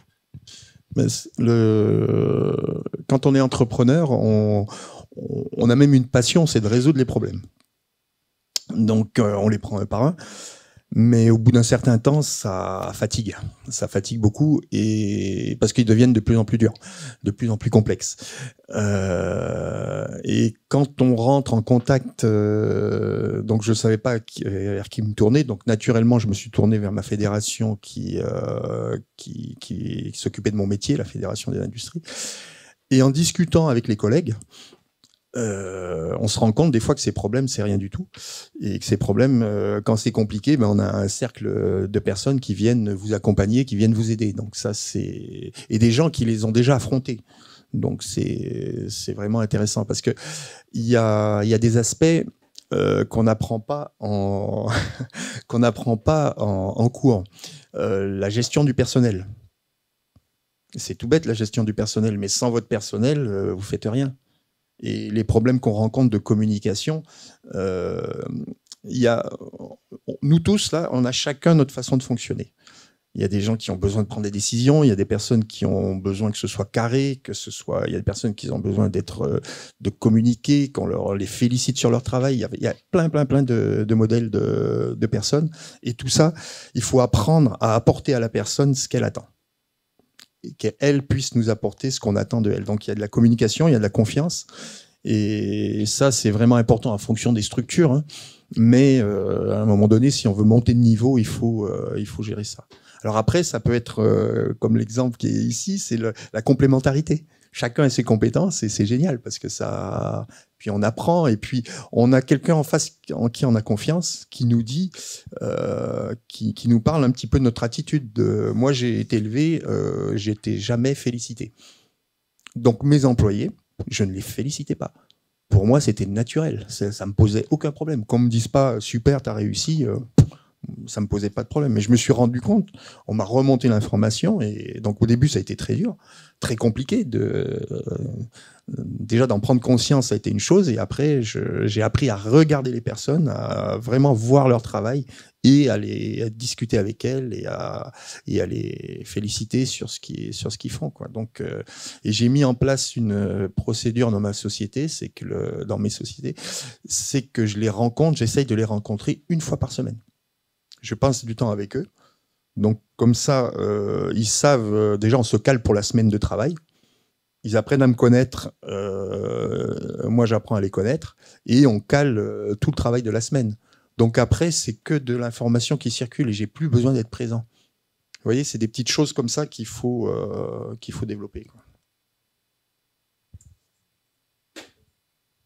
Merci. Je me suis garé, t'es pas toute seule. Alors le réseau, c'est toujours cette communication. Après, on a des personnes qui sont. Alors ce qui est intéressant, c'est qu'on n'a pas forcément les mêmes métiers. Ça veut dire quoi? Ça veut dire qu'on n'est pas en concurrence. Donc les personnes se livrent plus facilement. Moi, j'ai un collègue, il avait de gros problèmes de ressources humaines avec les syndicats et tout. Donc moi, j'avais l'habitude de gérer ça. Donc on n'était pas du tout dans le même métier, donc je lui ai expliqué, fort de mon expérience, je lui ai donné des tuyaux, donc gratuitement, on s'est entraidé. Et lui, le jour où j'aurai besoin, il va m'aider. Donc en fait, c'est un partage. Mais après, c'est à vous de vous impliquer. C'est à vous. Alors vous allez avoir des atomes crochus par rapport à certaines fédérations, par rapport à certaines personnes. L'avantage, c'est qu'il y a des cocktails, moi, avec la Fédération des industries, j'ai un bureau tous les jeudis. Donc mes collègues que je connais depuis 25 ans, c'est des amis, quoi. Donc voilà. Et puis il y a tout niveau d'entreprise. Il y a des petites, des grosses, et on est tous dans le même aujourd'hui dans le même bain de développer nos entreprises, s'entraider et puis d'avancer, quoi. Donc le réseau, c'est un petit peu le réseau que vous avez ici entre étudiants. Je dirais aujourd'hui, c'est que vous pouvez monter des partenariats, vous connaissez, et puis voilà. Et moi, je viens vers vous parce que je veux que on puisse partager ensemble. Moi, j'ai besoin de vous et vous avez sûrement besoin de mes informations. Donc, c'est aussi un réseau. Pépite, c'est un réseau. C'est le but, quoi. Voilà.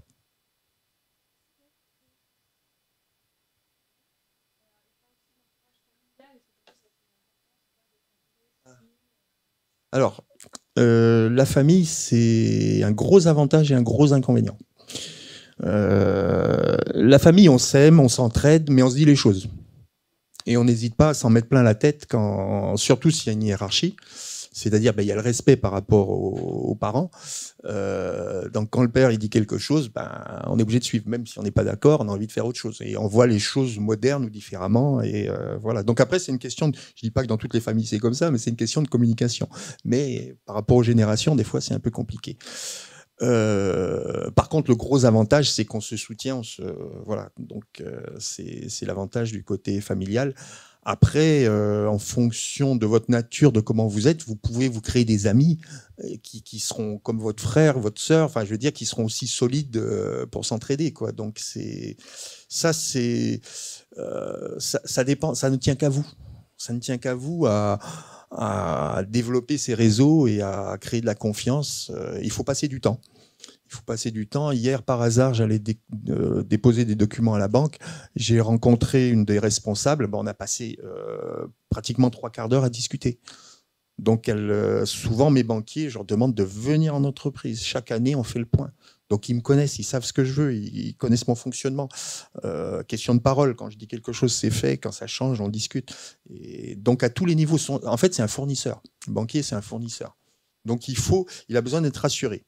Lui, il a un business, il a besoin de gagner de l'argent. Donc, il faut savoir ce qu'il attend de vous.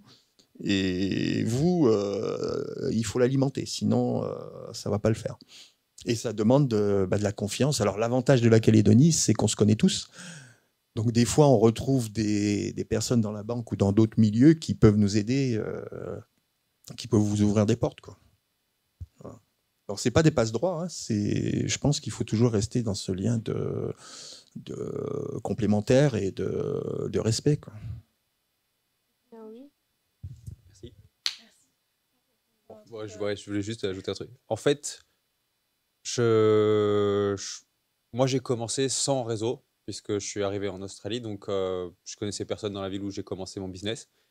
Et en fait, je pense que ça revient aussi de mon éducation. On m'a jamais dit bravo, c'est bien, continue. Et je me suis lancé tout seul. Et après, je pense que c'est une question de fierté personnelle. Je veux devoir rien à personne. Et je veux y arriver, c'est tout. Et ça marche. Après, le problème, c'est... oui, alors, la complémentarité dans la famille, je suis d'accord. Moi, ma partenaire, elle adore regarder les règles d'imposition. Elle comprend pourquoi. Hein. Bon, du coup, j'apprécie. Ça m'est très utile. Mais alors, voilà le cadeau. Hein. C'est très bien, c'est très pratique. La complémentarité, excellent. Le problème, c'est que du coup, à la maison, en fait, c'est 24-24, on parle de business, quoi. Donc, faut savoir aussi mettre un petit peu, c'est pas le haut là, mais savoir garder une part, je pense, personnelle de son temps. Donc, pour en revenir au réseau, ça marche super. Moi, ça fait 3 ans que j'ai l'entreprise. J'ai fait 100% d'évolution systématique tous les ans.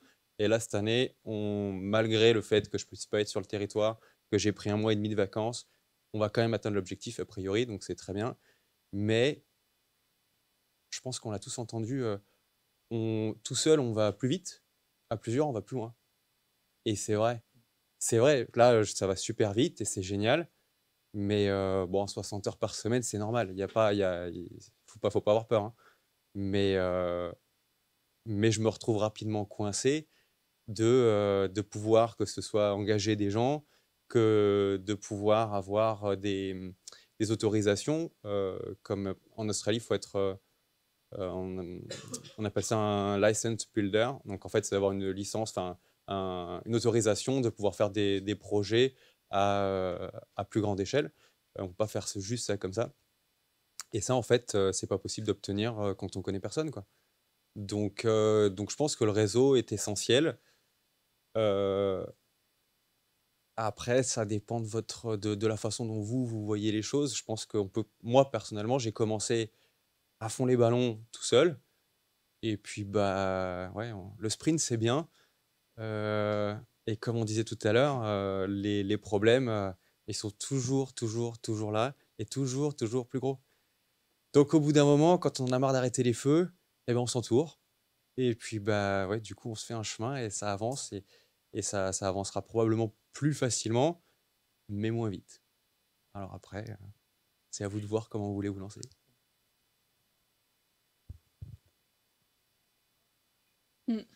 Merci. Je restais focus depuis tout à l'heure pour pas oublier ce que je voulais dire.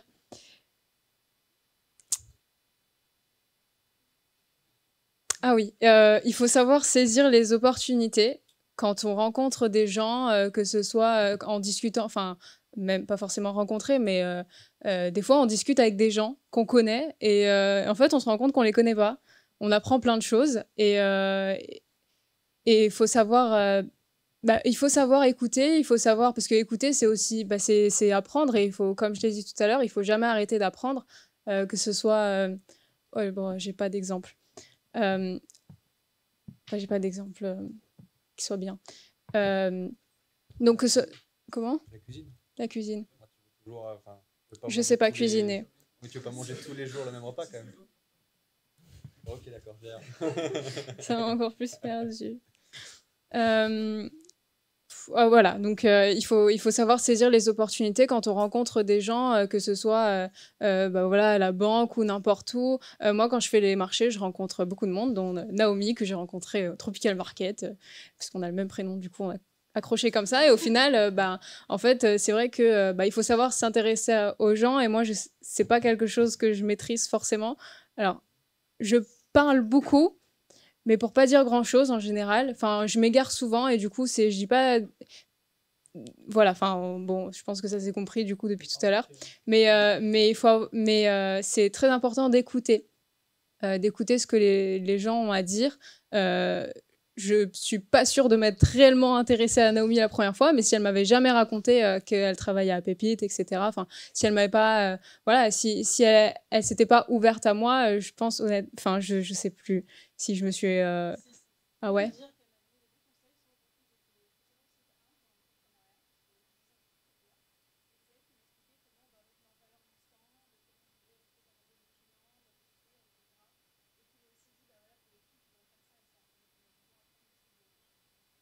Voilà, il faut beaucoup parler, il faut rencontrer des gens et il faut pas se dire oui, moi je sors pas beaucoup donc je vais rencontrer personne. C'est faux. Enfin, tu vas faire tes courses, tu rencontres des gens. Des fois, je parle à des gens dans des rayons parce qu'ils regardent un truc, je sais pas, un paquet de gâteaux. Je dis non, non, celui-là il est meilleur. Et puis je commence à discuter avec la dame. Et il faut juste pas être enfermé sur soi, je pense. Enfin, c'est assez ironique parce que je crois que je le suis un peu, mais enfin bon, il faut savoir voilà, saisir les opportunités quand on sait qu'on est dans un endroit, voilà, dans un endroit où on peut rencontrer des gens qui ont un rapport avec ce qu'on veut faire ou ce qu'on fait ou peu importe, enfin des choses intéressantes. Bon, allez, je me suis égarée, on va parler famille. Voilà, il faut être... Ah, le strack. Après, du coup, côté famille, moi, je suis assez bien entourée, on va dire. Ma maman travaille dans les bureaux, donc tout ce qui est comptabilité, etc., elle a su m'aider. Au tout début, quand j'ai commencé à vendre mes premiers bijoux au lycée, c'est elle qui m'a expliqué comment on calculait un prix de vente. Par rapport... Alors avant, je facturais pas ma main-d'œuvre hein, parce que bah, je n'étais même pas déclarée. Enfin, c'était voilà, comme ça dans la cour, quoi. Mais comment fixer les prix, etc. Tenir une comptabilité très simplifiée. Hein. Moi, je suis en EI, donc c'est registre des recettes et des dépenses, très simple. Il n'y a pas d'expert comptable, pas de je sais pas quoi. Entreprise individuelle. C'est le patenté, voilà, de base. Même si ça se dit pas trop. Enfin, ça se dit, mais voilà. Enfin, bref. Voilà, merci. Et mon papa, il m'aide pour tout le reste, tout ce que je sais pas faire. Par exemple, ma clim, elle fuit. Pourquoi? Bah, parce qu'elle est bouchée. Il faut que tu démontes le tuyau et que tu souffles dedans. D'accord. Bon, bah, je vais chercher une pompe et je souffle dans ma clim. Tout des choses comme ça. Quand j'ai ouvert la boutique, bah voilà, très peu de moyens. Je vais pas prendre un artisan pour me faire les travaux. Les murs, ils étaient dégueulasses. Il y avait des trous dedans.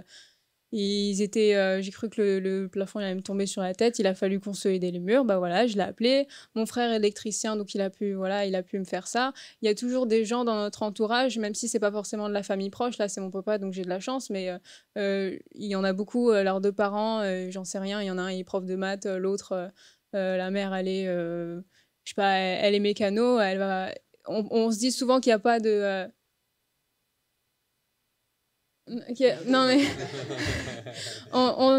il faut aller voir plus loin, il faut aller voir les cousins, les cousines. Si on n'a pas de cousins, cousines, bah on va voir des amis, des amis de parents. Enfin, il y a toujours des gens dans notre entourage qui peuvent nous aider, nous apprendre des choses. Et comme nous, on pourrait... Oh, wow, je me suis perdue et je sais plus ce que je voulais dire à la base. Et du coup, ça n'a plus aucun rapport. Voilà. Et c'est... Non. C'est très bien. Bravo. Non, bravo. C'est génial. Moi, j'adore. Je vais juste finir sur une phrase parce que je suis à peu près d'accord avec tout le monde. Je pense que ton entourage, c'est la genèse de tes idées.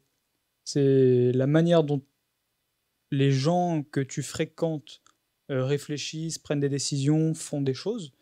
bah, ça va t'encourager à c'est humain, mais tu sais, c'est le même.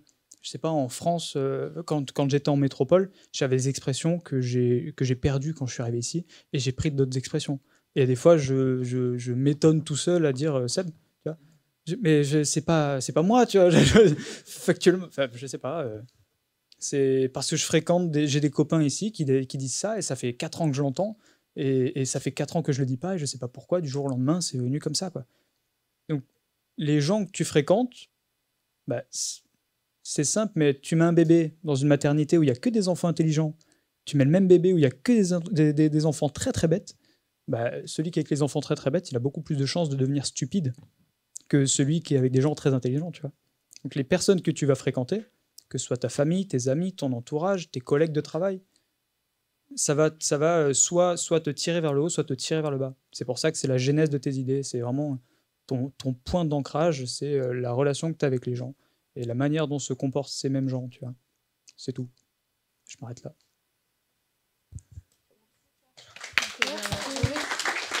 C'est bien, merci.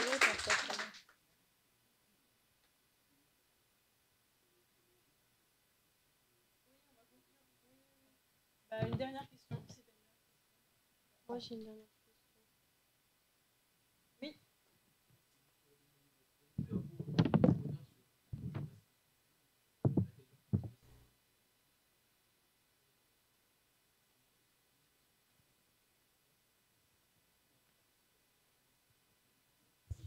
Très pratique. Je pense que vous l'avez remarqué, j'ai des difficultés de communication. Ça commence bien et après ça se dégringole. Et pour répondre aux mails, moi c'est très pratique. Alors, je dis pas que je copie-colle les mails et que je lui demande de répondre à ma place, mais il m'aide à garder une certaine structure. Et parce que je pense que c'est là où j'aurais dû peut-être continuer un petit peu plus l'école, mais j'ai tout ce qu'on apprend, par exemple, quand on passe le bac, etc., la posture, machin, parler correctement, on voit très bien que ça, c'est pas acquis pour moi, parce que je sais pas, je suis pas capable de parler devant des gens, même devant 3 personnes, rester droite, tout ça. Et pareil, du coup, pour rédiger des lettres, enfin des mails, des choses, des trucs un peu construits, et pas dire oui, ok, Seb, enfin voilà, pour rester un minimum professionnel, ouais. L'IA, ça m'aide, enfin, pour voilà, bref, faire la structure des trucs. Par exemple, là, ça m'aurait bien aidé pour parler. Et sinon, par exemple, moi, je gère les réseaux sociaux du coup de Oberger et de mes propres réseaux sociaux. Et j'utilise souvent l'intelligence artificielle pour quand j'ai des photos de mauvaise qualité et qu'il faut les... Enfin voilà, pimper un peu les images. Que je sais pas forcément faire, ou quand j'ai une question et que je trouve pas facilement la réponse sur internet, il va fouiller à ma place en fait, et des fois j'ai pas le temps, vraiment j'ai besoin de la réponse maintenant et j'ai pas le temps d'aller sur différents sites et de comparer les réponses et tout. Il me le fait, du coup c'est hyper pratique en tout cas pour ce dont j'ai besoin. Ouais, alors moi dans la construction en fait c'est très pratique. C'est pas encore assez évolué, mais je pense que ça va le devenir. Je m'en sers pour des trucs bêtes, hein. Je prends des relevés, donc j'utilise le système LiDAR, donc pour scanner des pièces ou quoi. Je pose le plan dessus, je lui donne la hauteur du mur, il me donne le mètre de tous les murs de la maison. Génial. Alors là, non, ouais, c'est pas encore, c'est pas là, hein, donc ouais, il faut tout vérifier. Après, il y a un truc qui est génial aussi. J'ai besoin de telle référence en tel matériau ou quoi. Je lui donne ce dont j'ai besoin, je lui donne la localisation où je suis, et il me trouve le matériau le moins cher, et il me dit c'est ici, ici ou ici. Et après, je lui dis, moi, mon chantier, il est là, je suis là, lequel est le plus intéressant, et je lui donne les autres, parce que maintenant, suivant l'IA que vous utilisez, il a accès à vos historiques de discussion, et donc, il sait quel chemin je vais prendre, par où je vais passer, ou comment je m'organise. Tous mes matériaux, je suis imbattable sur le prix de mes matériaux. C'est très, très pratique. Après, faut tout vérifier. Une fois, j'ai changé mes termes et conditions de mon contrat. Donc, tout ce qui est en overtime, après les heures ouvrées de travail. Donc, je charge 50% plus cher pour toutes les heures travaillées dans ces horaires-là. il l'a changé, j'ai oublié de relire. Il m'a mis toutes les heures travaillées, toutes les heures ouvrées pendant les heures normales de business, c'est plus 50%. Et ça, j'ai envoyé plusieurs devis avant de m'en rendre compte. Donc forcément, quand le client il lit le devis, ça fait très mal. Hein. Alors là, on m'a dit, mais vous fichez de moi? Non, non, pas moi, mais bon. Donc,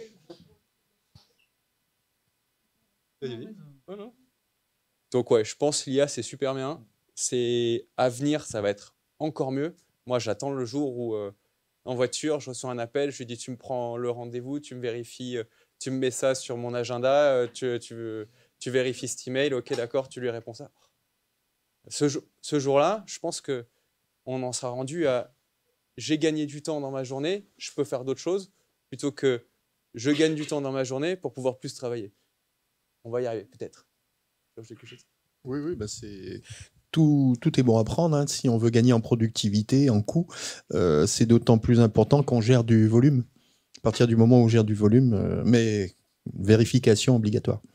Mais votre travail, il change. C'est-à-dire que vous déléguez et vous devenez plus vérificateur. Mais toujours le planning.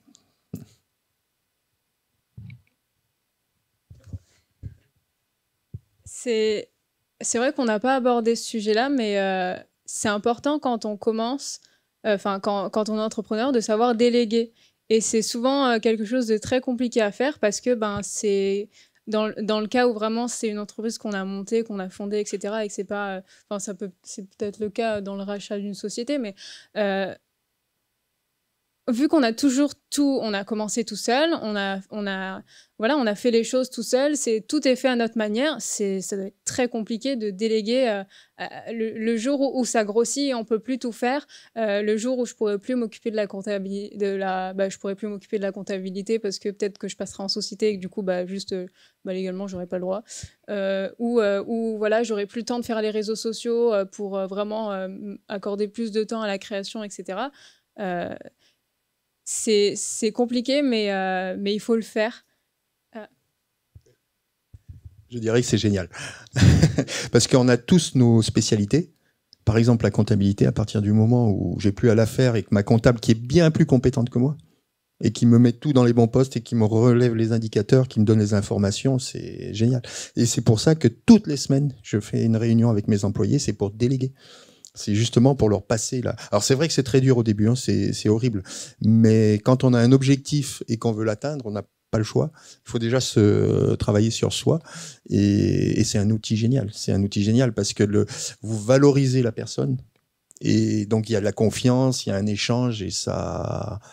Après, bien sûr, il faut accepter qu'elle fera peut-être les choses différemment et que finalement le résultat il sera là. Il sera là. Vous avez d'autres questions? Est-ce que je peux juste poser une question? Donc vous êtes les potentiels futurs entrepreneurs, c'est ça? Et derrière, vous avez quel projet? Ok. Alors moi, j'ai une question par rapport à ça. Je pense qu'on est tous d'accord de se dire on se lève le matin pour de l'argent, même si le but du jeu, il n'est pas ça, mais bon, on va travailler pour de l'argent. Donc moi, ma question, c'est... j'imagine que vous voulez tous devenir riches. Donc, c'est quoi votre objectif pour devenir riche? Est-ce que c'est $100 de l'heure? 100, bon, je sais pas combien ça fait en francs calédoniens, désolé. $100, $500 de l'heure, $1000 de l'heure? Comment? Ah, ouais, je crois que ça fait 150.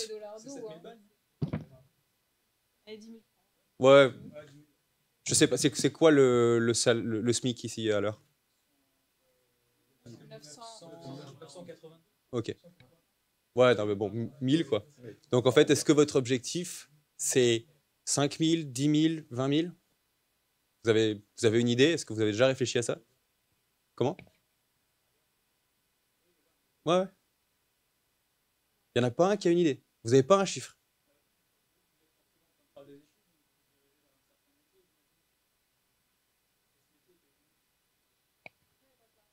Voilà, non, je sais. Non, mais il y a des personnes qui veulent une qualité de métier avant le gain, quoi. Qualité de... Je suis la question. Oui, c'est pas un reproche, hein, c'est pas un reproche. En fait, moi, ce que je veux vous dire par là, c'est c'est super de se mettre des objectifs et je pense que c'est l'essentiel. Après, si votre but il est d'avoir de la qualité de vie, même si vous avez des salaires mirobolants, bon, j'en sais rien, moi, 10 000 $, peu importe. En fait, vous deviendrez vraiment riche, mais pas que en argent, lorsque vous ferez travailler des gens. Je pense que c'est, enfin pour moi en tout cas, c'est ça le secret. C'est super d'avoir des projets. Les projets qui ont le plus de potentiel, c'est ceux qui sont, comment on dit scalable en français? Ouais, en fait qu'on peut faire grandir et dans lesquels jamais de la vie on sera comme ça, hein, ça c'est mort. Mais dans lesquels certaines personnes peuvent travailler, donc en fait ils travaillent pour vous. Pour moi c'est ça le vrai secret de la richesse. Donc d'avoir des super salaires c'est bien, mais vous serez toujours limité par 24 heures par jour. Donc je vous suggère, si vous voulez regarder à augmenter votre niveau de vie, regardez à quel type de business qui vous plaît, que vous pouvez développer, que vous pouvez faire grandir, où les gens peuvent travailler pour vous. Voilà. Pour pouvoir offrir du travail. C'est juste une question de point de vue. Là. Soit tu offres du travail, mais là, toi, ton point de vue, c'est en fait d'avoir des gens qui travaillent pour toi. Merci beaucoup aux intervenants d'être venus et merci à tous.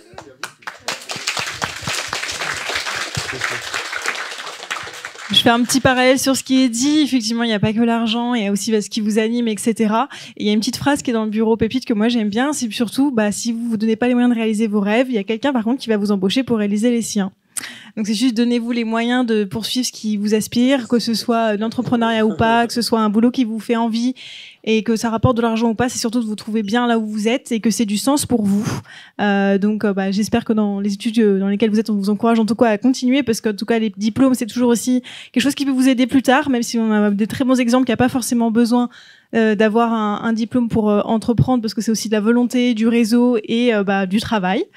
Mais c'est toujours un plus d'avoir les diplômes parce que ça peut aussi vous ouvrir des portes et on ne sait pas de quoi demain est fait.